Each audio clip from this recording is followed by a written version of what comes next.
आज का टॉपिक है अति लंबे धारावाही चालक के कारण। यही ना जी। सबसे पहला सीधे, क्या है बोलो तो?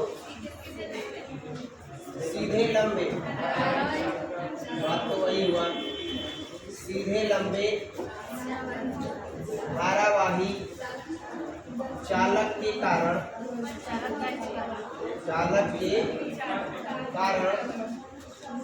उत्पन्न चुंबकीय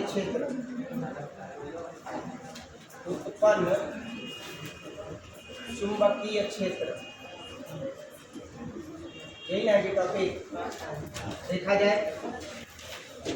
अब यहाँ पर हम फिगर में देख रहे हैं कि x और y जो है वो एक लंबा जो है वो क्या है, धारावाही चालक तार है। तो x y को लंबा धारावाही चालक तार मान लेंगे और इसमें प्रवाहित होने वाली धारा क्या है, I एम्पियर की। तो इसमें जब प्रवाहित होने वाली धारा I एम्पियर की है तो ये तो आपको पता ही है कि जब कभी भी अगर किसी परिपथ में विद्युत धारा प्रवाहित होगी तो प्रवाहित होने वाली धारा के कारण चुंबकीय क्षेत्र उत्पन्न होगा। तो ये जो चालक है वह छोटा चालक नहीं है, ये क्या है, सीधा लंबा धारावाही चालक तार है। यानी ये काफी बड़ा है, काफी लंबा चालक तार है। तो उस लंबे धारावाही चालक तार के कारण उत्पन्न चुंबकीय क्षेत्र का मान एकाएक नहीं मिल जाएगा। उसके लिए उसके अल्पांश भाग का जो है वो पहले मान निकाल करके और उसके कारण उत्पन्न चुंबकीय क्षेत्र का मान ज्ञात करना है। अब यहाँ पर हम मान लेते हैं कि इस एक्स वाई अति लंबे धारावाही चालक तार का जो अल्पांश भाग है वो ए और बी है। जो अल्पांश भाग की लंबाई dl है और इस अल्पांश भाग के कारण उत्पन्न चुंबकीय क्षेत्र की तीव्रता बिंदु P पर ज्ञात करेंगे जो इस अल्पांश भाग से x दूरी पर स्थित है। अब यहाँ पर जब देख रहे हैं कि x दूरी पर स्थित है तो बायो सावर्ट ने एक नियम दिया था कि dv बराबर μ0/4 pi I dl sin theta by r square, जहाँ r दूरी था। अब यहाँ हम देख रहे हैं कि r का काम क्या कर रहा है, x कर रहा है, तो x स्क्वायर हो जाएगा। I dl भी सही है लेकिन साइन थीटा की जगह पर यहाँ फाई है तो क्या हो जाएगा, साइन फाई हो जाएगा। अब यहाँ पर हम dl साइन फाई और x का मान निकाल करके इसके मान में रख करके और जब हल करेंगे तब जा करके इस अल्प भाग के कारण उत्पन्न चुंबकीय क्षेत्र का मान मिलेगा। बाकी इसके बाद क्या करेंगे, तो इसके बाद अब संपूर्ण धारावाही चालक तार के कारण उत्पन्न चुंबकीय क्षेत्र का मान ज्ञात करेंगे। और संपूर्ण धारावाही चालक तार के कारण उत्पन्न चुंबकीय क्षेत्र का मान कब मिलेगा, तो देख सकते हो, एक θ1 है तो दूसरा θ2 है। यानी θ1 से लेकर के और θ2 तक जब हम लिमिट लेंगे तब जाकर के जो है वो क्या मिलेगा, हमें मान मिलेगा।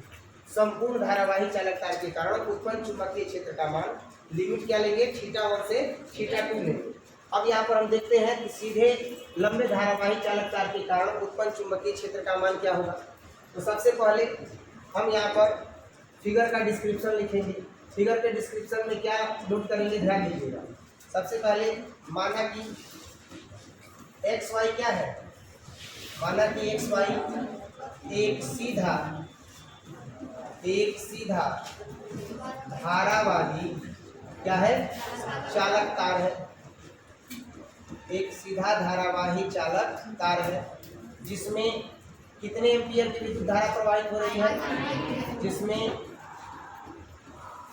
I एम्पियर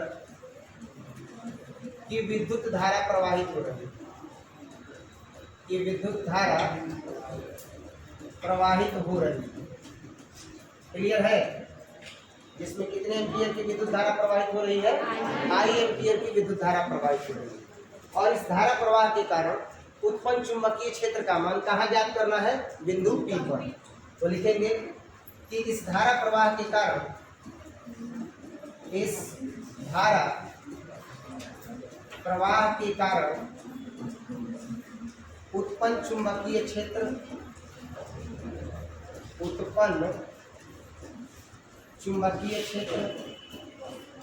का कुल मान कहाँ ज्ञात करना है, बिंदु P पर ज्ञात करना है।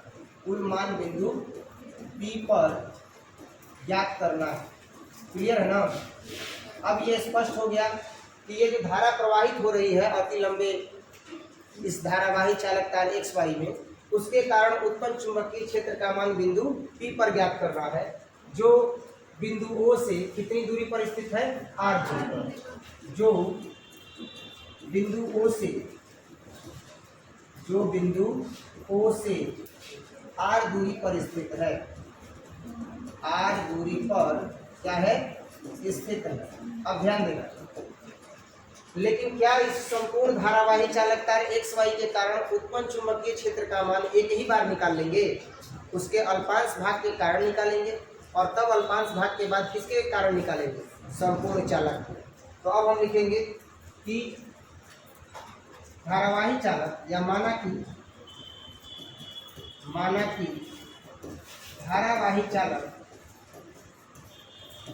धारावाही चालक का अल्पांश भाग क्या है, बोल ही नहीं रहे, बोलोगे तब ना समझ में आएगा कि समझ में आ रहा है, बोलिए नहीं रहे। तो अल्पांश भाग क्या है, dl है, तथा इस अल्पांश के कारण या इस अल्पांश भाग के कारण उत्पन्न चुंबकीय क्षेत्र का मान क्या ज्ञात करना है, हाँ, उत्पन्न चुंबकीय क्षेत्र का मान बिंदु P पर ज्ञात करना है, जो कितने दूरी पर स्थित है, जो अल्पांश भाग से x दूरी पर स्थित है। कितना, x दूरी पर। तो लिखेंगे जो अल्पांश भाग से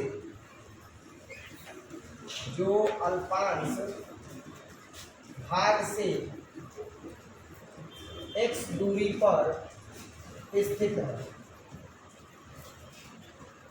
अतः बायो सावर्ट के नियम से,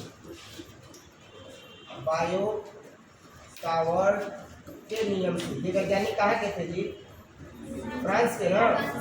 अतः बायो सावर्ट के नियम से dB बराबर क्या हो जाएगा, μ0 बटे में IDL, लेकिन साइन थीटा की जगह पर अब क्या हो जाएगा, फाई है ना, तो हो जाएगा sine phi, IDL sine phi, और बटे में r स्क्वायर होता है ना, तो r के जगह पर अब दूरी क्या है, x, तो यहाँ पर क्या हो जाएगा x स्क्वायर। ऐसे ही बोलते रहोगे तो समझ में आएगा, नहीं समझ में आ रहा है, बोल ही नहीं रहे हो। अब IDL sine phi by x square हो गया, तो चित्र से कुछ मान निकालेंगे, क्योंकि हम देख रहे हैं कि बिना मान निकाले काम चलने वाला नहीं है, क्योंकि हमें ये नहीं पता है कि साइन फाई का मान कितना होगा, हमें ये नहीं पता है कि DL का मान कितना होगा, लेकिन जब हम चित्र देखेंगे तो हमें पता चलेगा कि ये फाई है, तो सामने की भुजा लंब हो जाएगा, और सामने की भुजा लंब होगा तो ये कर्ण हो जाएगा और ये आधार, क्योंकि कर्ण हमेशा बड़ी भुजा होती है। तो अगर साइन फाई बराबर निकालेंगे तो लंब बटा में कर्ण यानी r बटा में x, तो लिखेंगे साइन फाई बराबर क्या हो जाएगा, साइन फाई बराबर r बटा में x, और इसलिए अब cos थीटा का मान निकाले तो cos थीटा बराबर आधार बटा में, तो ये तो अब लंब न हो जाएगा, क्योंकि थीटा यहाँ न है, थीटा ये न है, तो थीटा के सामने की भुजा क्या हो जाएगी, लंब, लेकिन cos थीटा बराबर होता क्या है, आधार बटा में कर्ण, तो ये अगर लंब हो गया तो आधार का काम r और कर्ण का काम x, तो cos थीटा बराबर हो गया r बटा में x, होगा कि नहीं होगा। अब हम एक चीज देख रहे हैं कि साइन फाई और बराबर क्या है, तो cos थीटा है और बराबर r बटा में x है। इस रूप को लिखने का केवल और केवल एक मकसद है कि जहाँ साइन फाई है वहाँ क्या लिख देंगे, cos थीटा लिख देंगे। लेकिन अब यहाँ हम देख रहे हैं कि एक्स स्क्वायर यानी x का मान निकल सकता है, तो हम cos थीटा बराबर rx कर सकते हैं ना, लिखेंगे चूंकि cos थीटा बराबर r बटे में, तो इसलिए x बराबर r बटे में cos थीटा, तो अब x बराबर क्या हो जाएगा, x बराबर हो जाएगा r से थीटा। अब देखो साइन फाई की जगह पर cos थीटा लिख सकते हैं, साथ ही साथ cos थीटा बराबर r बाई एक्स से x की जगह पर r से थीटा लिख सकते हैं। लेकिन अब एक पेज फंस रहा है कहाँ पर, dl पर। ये dl कैसे आएगा, ये dl है क्या, तो dl है इस परिपथ की अल्पांश लंबाई, और परिपथ की अल्पांश लंबाई का मान निकालना जरूरी है। तो जब है वहां पर dl तो इससे पता चल रहा है कि अवकलित पद है, अवकलन का पद है कि नहीं है। तो अब l आएगा कैसे? तो l के लिए अगर हम देखें तो tan थीटा बराबर क्या होगा? tan थीटा बराबर लंब बटा आधार। तो tan थीटा बराबर लंब बटा आधार होगा। तो अब यहाँ देखा जाए ये थीटा है और ये अल्पांश भाग देख रहे हो भले बड़ा, लेकिन इसकी पूरी जो लंबाई है वो यहाँ से लेकर के यहाँ तक है, वो तक, जिसका मान कितना है l। अल्पांश का मतलब क्या कि ये मार्कर है और इसका अल्पांश भाग, एक पॉइंट टच कर दिए वही इसका अल्पांश भाग है। तो यहाँ ना दिख रहा है कि ये बिंदु C यहाँ है, ये बहुत नजदीक है। A और B क्या है? बहुत नजदीक है। इसकी कुल लंबाई कितनी है? l है। अब यहाँ पर अगर हम tan थीटा का मान निकालेंगे तो लंब बटा आधार, तो लंब का काम क्या कर रहा है? l, और आधार का काम क्या कर रहा है? r। तो लिखेंगे tan थीटा बराबर l बाई, तो लिखेंगे चित्र से ही tan थीटा बराबर l बटे में r। अब हमें मान किसका चाहिए? l का। तो l बराबर क्या हो जाएगा? r से इधर गुणा कर देंगे ना, तो हो जाएगा r tan थीटा। कोई दिक्कत समझ में आ रहा है? यहाँ तक आएगा कि नहीं हम बता रहे हैं, है कि नहीं? अब देखा जाए l बराबर r tan थीटा है, लेकिन हमको l से मतलब नहीं है, हमको क्या चाहिए? dl चाहिए। तो dl कब मिलेगा? जब अवकलन करेंगे तब। ये dl हो वाला dl ना हो, ये RT ऑफिस में जी बता रहे कि dl मिले, ये अवकलन करेंगे पर ये ड्राइवरी लाइसेंस वाला dl ना हुआ, ये अवकलन वाला dl है। तो dwr2 थीटा, dwr2 थीटा, तो dwr2 थीटा करेंगे तो दोनों तरफ करेंगे ना, तब ये क्या मिलेगा? dl बाई d थीटा, और r ऐसे ही, और tan थीटा का अवकलन करेंगे तो सेक स्क्वायर थीटा, लेकिन मान हमें किसका चाहिए? dl का।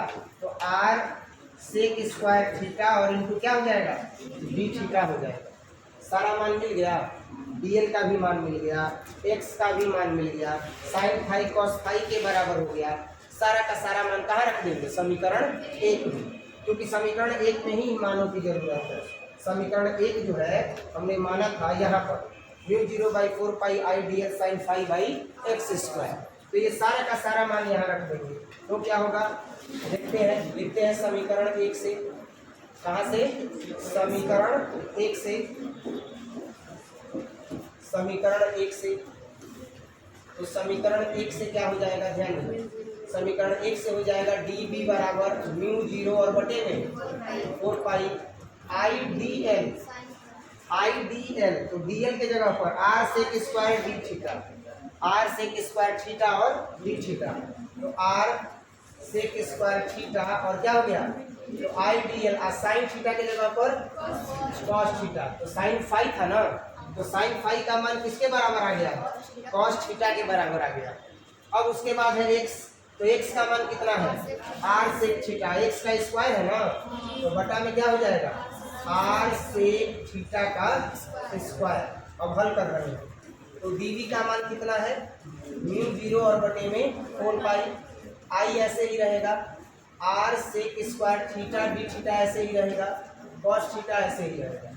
इसको हल कर रहे हैं तो r स्क्वायर और सेक स्क्वायर थीटा। अब कुछ चीजें कैंसिल हो सकती हैं, r square sec square theta, तो सेक स्क्वायर थीटा से सेक स्क्वायर थीटा कैंसिल। अब r से r कैंसिल, तो एक r बचा ना, तो dv बराबर हो क्या गया? तो dv बराबर अगर मान निकालेंगे तो हमें मान मिलेगा μ0 और बटे में 4 पाई मिलेगा ना जी, μ0 और बटे में 4 पाई i cos थीटा, फिर क्या हो जाएगा? d थीटा बटे में r। होगा कि नहीं होगा? अब ये जो मान आया है i by r cos theta d theta के रूप में, इसको हम ऐसे भी लिख सकते हैं, क्या हुआ? dv बराबर μ0 और बटे में 4 पाई i बटे में r इंटू कॉस थीटा और डी थीटा लिखा जा सकता है। अब ये तो समझ ही गए होंगे काहे कॉस थीटा डी थीटा को अलग किए हैं। है ये कौन सा पद? अवकलन का पद। और अवकलन का पद ये किसके लिए है? तो सीधे लंबे धारावाही चालक तार के कारण उत्पन्न चुंबकीय क्षेत्र के लिए। और ये जो चुंबकीय क्षेत्र है वो किसके कारण निकाला गया है? अल्पांश भाग के कारण। तो अल्पांश भाग के कारण जो निकला हुआ चुंबकीय क्षेत्र है वह तो डीबी ना है। तो डीबी का मान हमें नहीं चाहिए, हमें पूरा मान चाहिए कि पूरे चालक के कारण कितना जो है वह चुंबकीय क्षेत्र उत्पन्न होगा। तो उसके लिए लिमिट लेंगे कहाँ से कहाँ तक, तो थीटा 1 से थीटा 2 तक लेंगे। तो उसके लिए समाकलन करना पड़ेगा, तब जा करके पूरा मान मिलेगा। और वैसे भी आपको पता है कि अवकलन से निम्नतम मान मिलता है और समाकलन से उच्चतम मान, यानी कुल मान निकालने के लिए समाकलन का उपयोग किया जाता है। 11th क्लास में ही बता दिए थे, बताए थे ना। अब बाकी और भी बहुत सारे विद्यार्थी हैं जो ये चीज़ जानते नहीं है, बस जानते हैं कि अवकलन और समाकलन। कम मान निकालने के लिए, न्यूनतम मान निकालने के लिए अवकलन, अब पूरा मान निकालने के लिए समाकलन। तो यहाँ पर अब न्यूनतम मान निकल गया कि उत्पन्न चुंबकीय क्षेत्र क्या है, तो dB बराबर μ0/4 पाई I/r cos थीटा और d थीटा। अब हमें इसका पूरा मान चाहिए, तो पूरा मान थीटा 1 से थीटा 2 तक निकलेगा। इस वजह से इसे हमने क्या कर दिया, अलग कर दिया। अब हम लिखेंगे कि ये जो है वह अल्पांश के कारण उत्पन्न चुंबकीय क्षेत्र है। लिखेंगे कि अल्पांश dl के कारण, अल्पांश dl के कारण उत्पन्न चुंबकीय क्षेत्र, उत्पन्न चुंबकीय क्षेत्र का मान उपरोक्त पद है, यानी ऊपर का जो पद है वह किसके कारण है, नहीं बोल रहा है, अल्पांश dl के कारण उत्पन्न चुंबकीय क्षेत्र का मान। अब हमें चाहिए संपूर्ण चालक के कारण उत्पन्न चुंबकीय क्षेत्र का मान। तो लिखेंगे कि इसलिए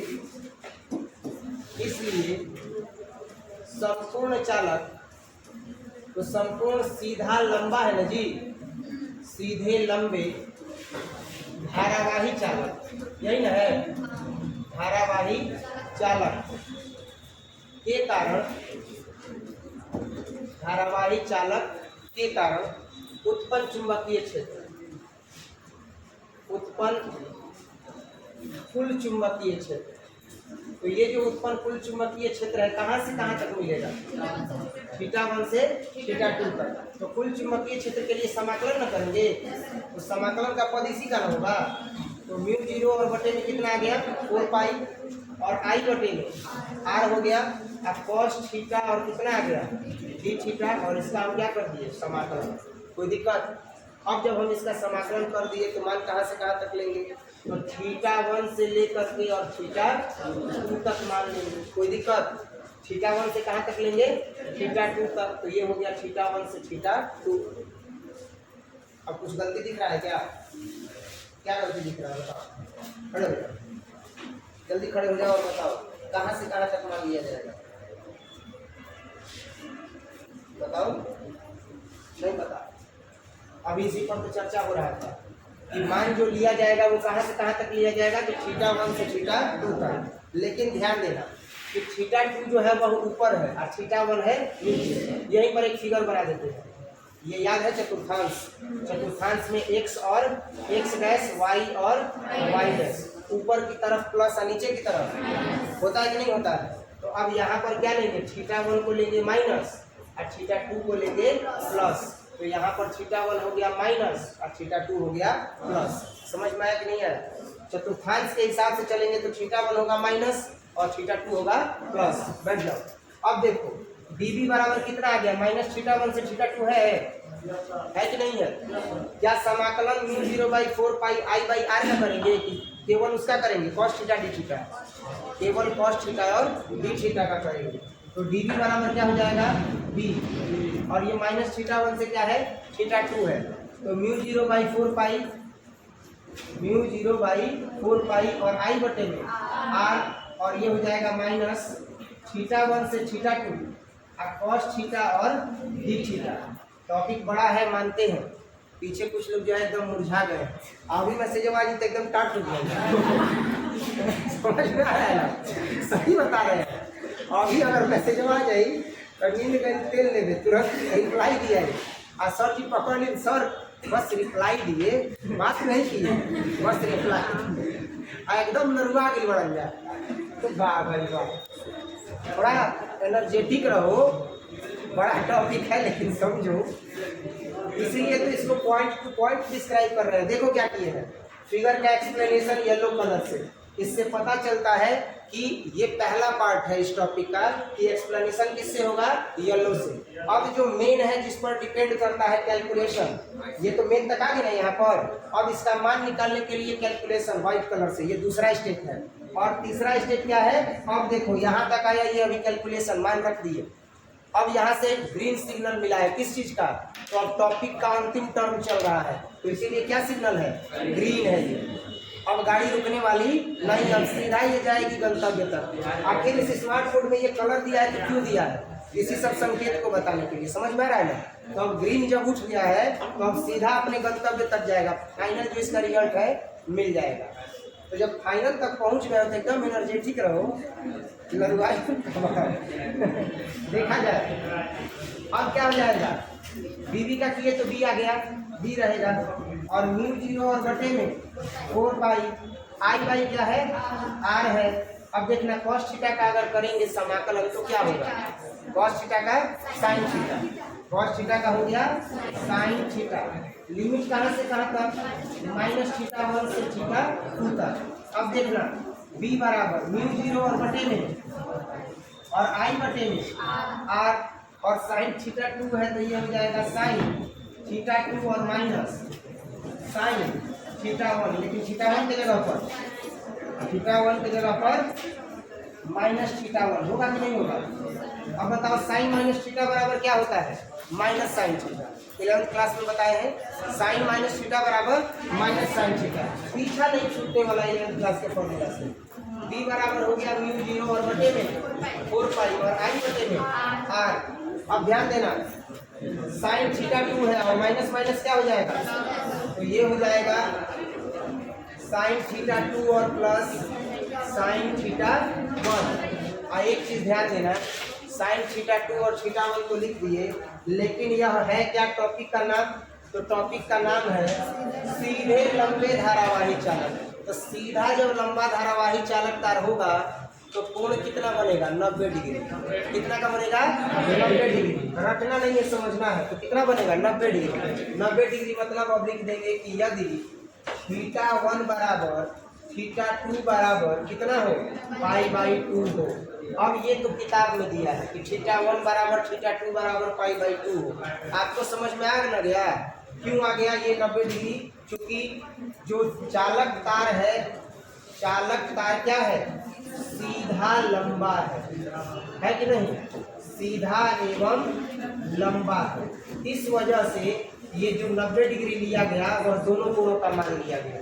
कोई दिक्कत, क्योंकि जब सीधा होगा तो 90 डिग्री ही ना होगा। अब खंभा जो है वो हो जाए ऐसे फ्लैट तो 180 डिग्री। अब खंभा अगर ऐसे खड़ा है सीधा एकदम, चाहे वह कितना भी बड़ा हो, हवेली में कितना बड़ा बड़ा खंभा होता है तो वो 90 डिग्री पर ही होता है। वही चीज यहाँ पर भी, चालक तार सीधा एवं लंबा है, मतलब दोनों कोण कितना ले लेंगे, 90 डिग्री। और जब 90 डिग्री ले लेंगे तो इसलिए b बराबर क्या हो जाएगा, तो म्यू 0 और बटे में 4 पाई आई बटे में आर। साइन थीटा 2 है ना, तो साइन थीटा 2 के जगह पर पाई बाई 2, साइन थीटा 1 के जगह पर पाई बाई 2, साइन 90 का मान। तो अब ये हो जाएगा म्यू 0 बटा में 4 पाई आई बटा में आर, एक जो एक, तो आ कितना गया, म्यू 0 और बटे में 4 पाई आई बटे में आर, एक एक जोड़ देंगे तो 2 आ गया।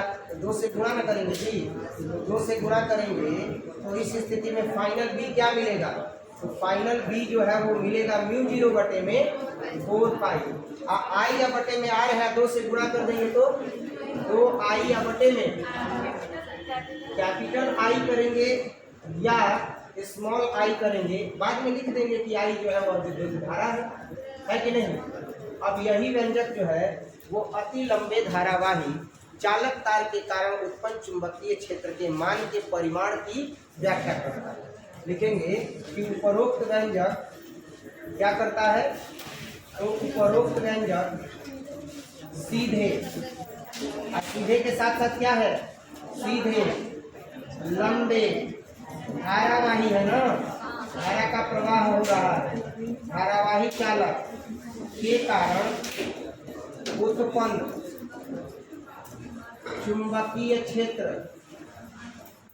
उत्पन्न चुंबकीय क्षेत्र के परिमाण के मान की सटीक व्याख्या करता है। सटीक व्याख्या करने का मतलब हुआ कि एक भी गलती नहीं होगा, जो करेगा व्याख्या क्या करेगा, सही करेगा, कोई दिक्कत। और इस तरीके से ये टॉपिक कंप्लीट हुआ। बाकी नोट कीजिए इसको, अगर कोई डाउट होगा तो बताएंगे। बाकी इन कलर्स का यूज कैसे किया जा रहा है ये भी समझ में आ गया होगा, क्लियर है ना। तो नोट किया जाए, इसके आगे देखेंगे अगले क्लास में।